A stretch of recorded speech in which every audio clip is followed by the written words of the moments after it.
untuk minggu ini, beberapa minggu ini sih gitu ya, aku mau share satu hal yang aku pelajarin. Jadi mungkin kalau aku tipenya mungkin agak males membaca ya, tapi belakangan ini senang banget mendengarkan podcast. Jadi podcast apapun itu, topik apapun itu, dan lagi dimanapun, mungkin sambil ngisi leads di Nusa Prospek, tapi sambil dengerin podcast gitu ya.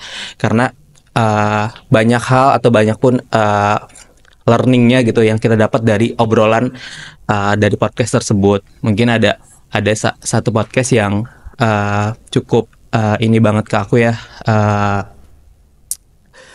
yang bisa ngelakuin improvement ke diri aku belakangan hari ini gitu. Itu temanya, podcast itu Life Begin at 40. Jadi hidup itu katanya gitu ya, itu dimulai ataupun hidup sesungguhnya itu dimulai saat kita usia 40 tahun.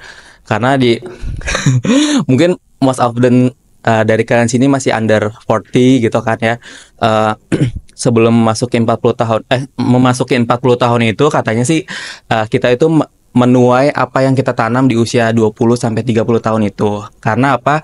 Di usia 40 tahun seterusnya itu kita kan mungkin menjalani sisanya aja nih gitu kan. Kesempatan juga atau peluang juga itu semakin mengecil. Mungkin dari segi peluang karir ataupun di usia 40 ada yang belum merit, ya peluang percintaan pun juga makin mengecil dong gitu. Jadi gimana kita di usia 20, 30 tahun ini digunakan kesempatan ini dengan baik, baik untuk dalam mencari karir dan segala macamnya ini, kita tuh masih masih peluangnya masih terbuka sangat besar loh gitu. Mungkin dari contohnya kesehatan ya, mungkin di usia kita 20 30 tahun ini kita dengan gaya hidup kita yang suka-suka kita masih sehat nih. Kita masih boleh bangga kita bisa begadang ataupun makan apapun itu gitu. Mungkin nanti udah menjelang usia 40 atau 38 something gitu ya. Mungkin udah ketemu nih gitu yang penyakit-penyakit mungkin kayak darah tinggi lah, apalah gitu kan ya.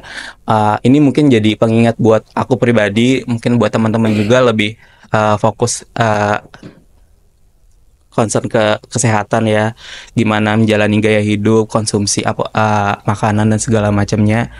Karena yang tadi aku bilang di usia 40 itu mungkin peluang dan kesempatan kita bisa lebih kecil dibanding usia-usia saat di 20 sampai 30 tahun ini. Ya paling itu aja sih untuk sharing di minggu ini. Thank you. PT Media Antarnusa berpikir siapa yang utama? Terima kasih.